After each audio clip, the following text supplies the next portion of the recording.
Kenya.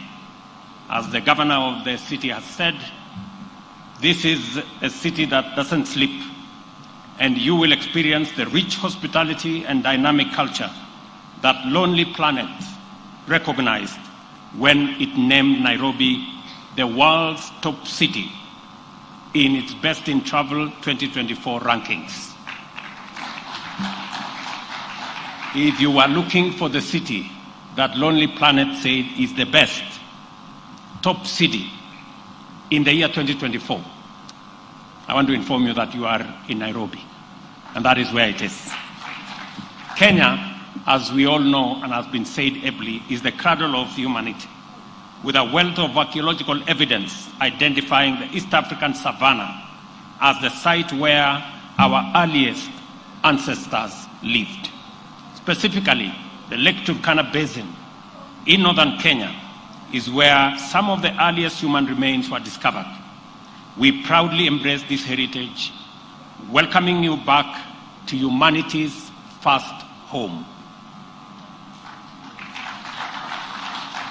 As the Turkana people would say, Tobongu Lore, it also means welcome home, karibu nyumbani. It is with great pride that I welcome all of you on behalf of the people of Kenya, and I want to urge you to explore, connect, and celebrate. Today marks the official opening of this year's edition of the Magical Kenya Tourism Expo, a critical event, especially as it takes place against the backdrop of a resurgent tourism sector. The name Magical Kenya reflects our status as a premier global tourism destination, and the Expo serves as a top platform for stakeholders to showcase our country's unique offerings to the whole world.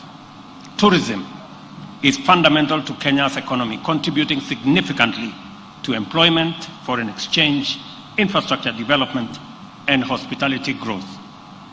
By the end of 2023, Kenya welcomed over 2 million visitors, generating Kenya shillings 350 billion in revenue, a clear indicator of our global appeal. On target is to attract 5 million visitors annually by 2027.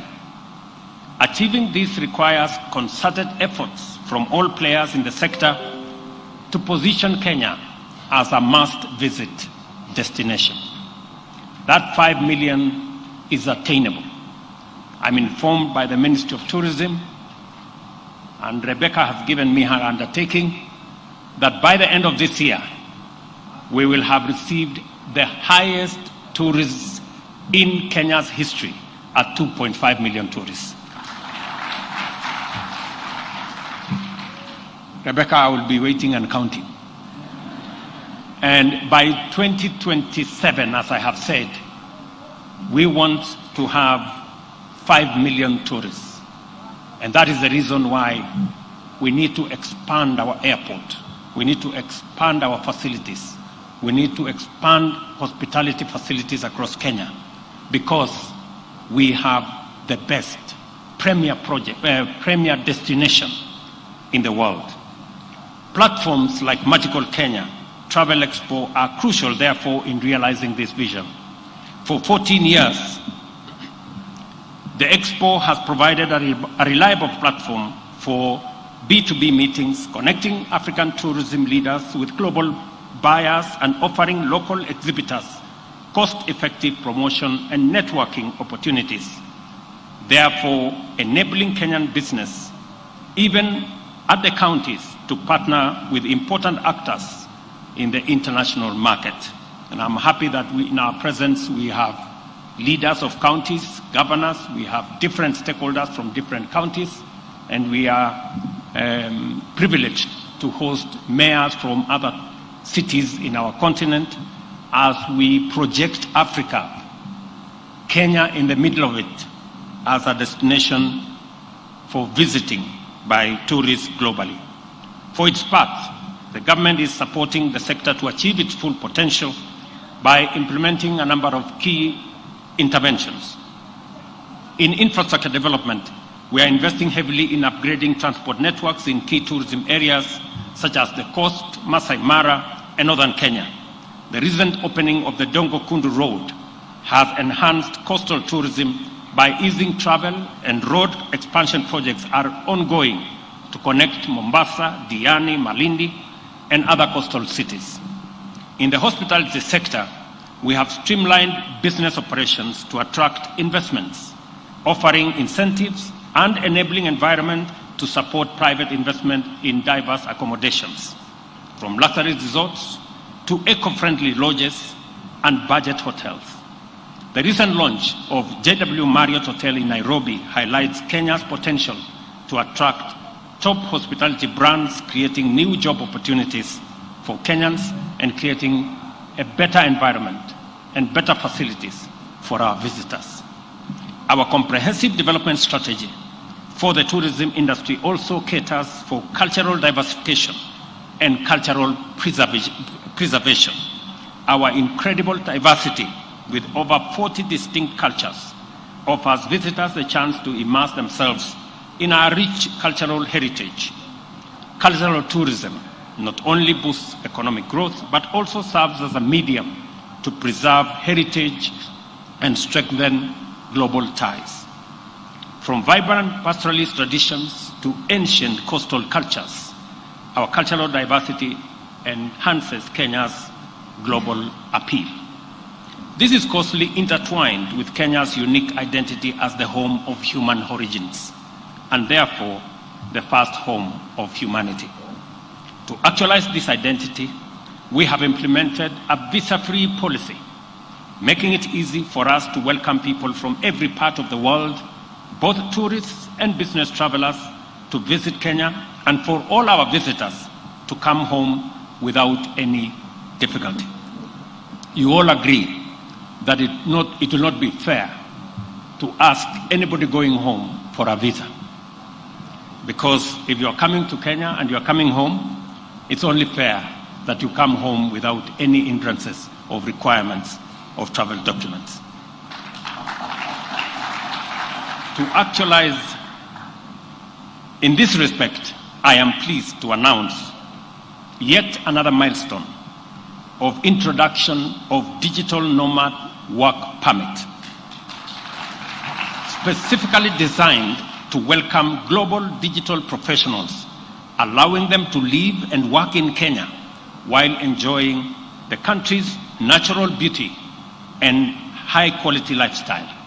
Kenya can be your home, where you and your family can experience the wonders of magical Kenya every day, all while serving clients from anywhere in the world on your digital platform.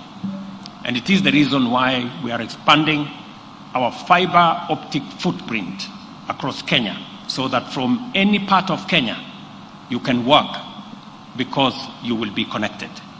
Additionally, we are introducing a transit and long connection travelers electronic travel authorization. Again, another milestone which enables transit visitors to step out of the airport and explore the beauty of their home away from home.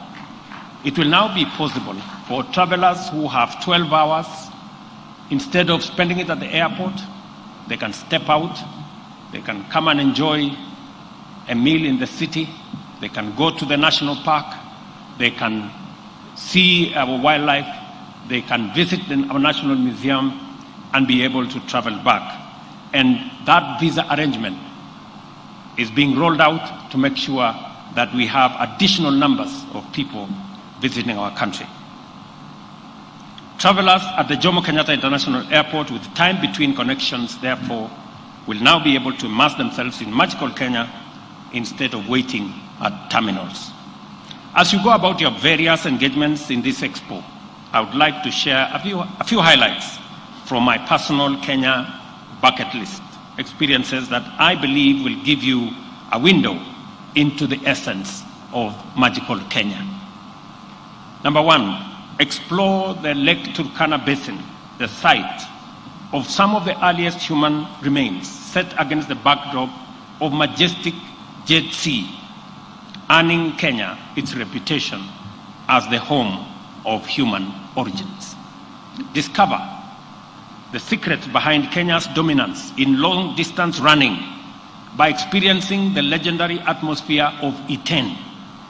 If you are lucky, you may even run alongside champions like Eliud Kipchoge, Faith Kipyegon, and many of the people you see running in the Olympics and winning. And you will understand why Kenya is known as the home of great marathoners. Visit Nairobi National Park, because Nairobi is the only city with a game park within its limits and close canopy forest nearby, offering world-class urban and wildlife experience. By the way, Nairobi National Park is just 3 minutes from here, for those of you who may want to sample it this afternoon. You could also choose to scale Mount Kenya, Africa's second highest peak or trek, the Trans-Rift Trail in Kerio Valley. From the pristine white sands of our coastline to the dramatic escarpments of the Rift Valley, Kenya is a land of scenic wonders, truly the home of breathtaking landscapes and thrilling adventures. Explore the rich culture that fuses along Kenya's coastline, where centuries of trade have shaped a heritage that has profoundly influenced global civilization. Embrace ecotourism by visiting community-run conservancies, where wildlife conservation is intertwined with local culture, supporting sustainable tourism. Or you may choose to savor our global renowned Kenyan tea, coffee, and fresh produce directly from our agricultural heartlands, while supporting local farmers and experiencing farm-to-table authenticity. You could also opt to experience Kenya's iconic wildlife in its renowned national parks, from the spectacular Great Migration in the Masai Mara to the majestic elephants of the Amboseli. Take advantage of Kenya's high-speed internet, mobile money systems, and innovation hubs that connect the Silicon Savannah to the global tech scene, making it ideal for travelers, digital nomads, and innovators alike. You could also choose to explore the dynamic business and leisure opportunities in cities like Nairobi, Mombasa, Kisumu, Nakuru, Eldoret, which are driving Kenya's rapid urbanization and growth. There are just a few things, and these are just some of the experiences that make Kenya truly extraordinary.